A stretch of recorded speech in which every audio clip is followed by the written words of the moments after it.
This game appears to originate on a Korean website some may recognize as the source of a particular comic that pops up every few months or so on sites like Reddit. Unfortunately, I don't speak Korean, so working off the rough translation found here, I've tried to tease out a clearer version of the rules and instructions. It's unclear whether the other world to which the elevator delivers you is the shadow side referred to by Fableforge in his various games and rituals, or whether it's something else. Regardless as to what it may or may not be, however, as always, play at your own risk.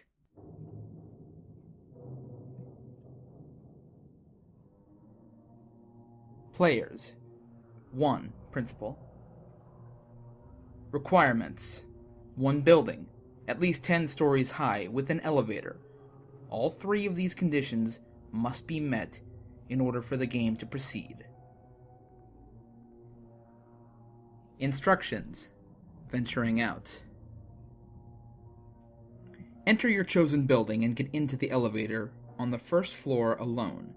Do not proceed if anyone else is in the elevator with you. Press the button for the 4th floor. When the elevator reaches the 4th floor, do not get out. Instead, remain in the elevator and press the button for the 2nd floor. When you reach the 2nd floor, remain in the elevator and press the button for the 6th floor. When you reach the 6th floor, remain in the elevator and press the button for the 2nd floor. When you reach the 2nd floor, remain in the elevator and press the button for the 10th floor. When you reach the 10th floor, remain in the elevator and press the button for the 5th floor. When you reach the 5th floor, a young woman may enter the elevator. Do not look at her. Do not speak to her. She is not what she seems. Press the button for the 1st floor. If the elevator begins ascending to the 10th floor instead of descending to the 1st, you may proceed. If the elevator descends to the 1st floor, exit as soon as the doors open. Do not look back. Do not speak. If you reach the 10th floor, you may either choose to get off the elevator or to stay on it. If you choose to get off, and if the woman entered the elevator on the 5th floor, she will ask you, "Where are you going?" Do not answer her. Do not look at her. You will know whether you have arrived at the other world by one indication and one indication only. The only person present in it is you. The return trip. If you choose to stay on the elevator at the 10th floor, press the button for the 1st floor. If it doesn't work, keep pressing until it finally does. When the elevator reaches the 1st floor, exit as soon as the doors open. Do not look back. Do not speak.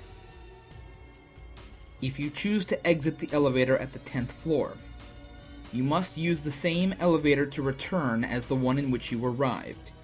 When you enter the elevator, press the buttons in the same order you did in steps 2 through 8 of venturing out.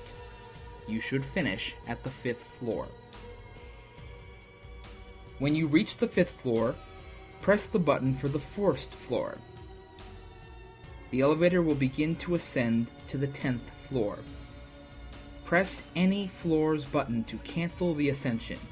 You must press the button you used to cancel the ascension before you reach the 10th floor.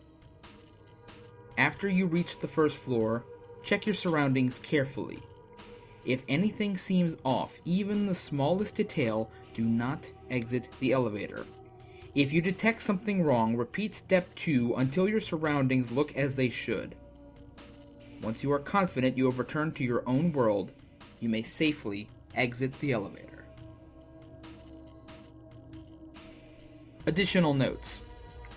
Should you reach the other world, the floor onto which you will emerge will look almost identical to the one from your own world, save for 2 things. All the lights will be off, and the only thing you will be able to see from the windows is a red cross in the distance. Some say that electronic devices, mobile phones, cameras, MP3 players, etc., don't work in the other world. Others say they do. Getting back to your own world may be more difficult than it seems. You may become disoriented and forget which elevator in which you arrived. The elevator may seem to get further and further away from you as you walk towards it, and so on. Be vigilant, and keep your wits about you. If at any point during the ritual you faint, pass out, or otherwise lose consciousness, you will likely wake up in your own home. However, be sure to carefully examine your surroundings upon waking. The home to which you have been returned may not be the one you left from when you first set out to attempt the ritual. Concerning the woman on the 5th floor, do not speak to her, do not look at her. If you do, she may decide to keep you for her own.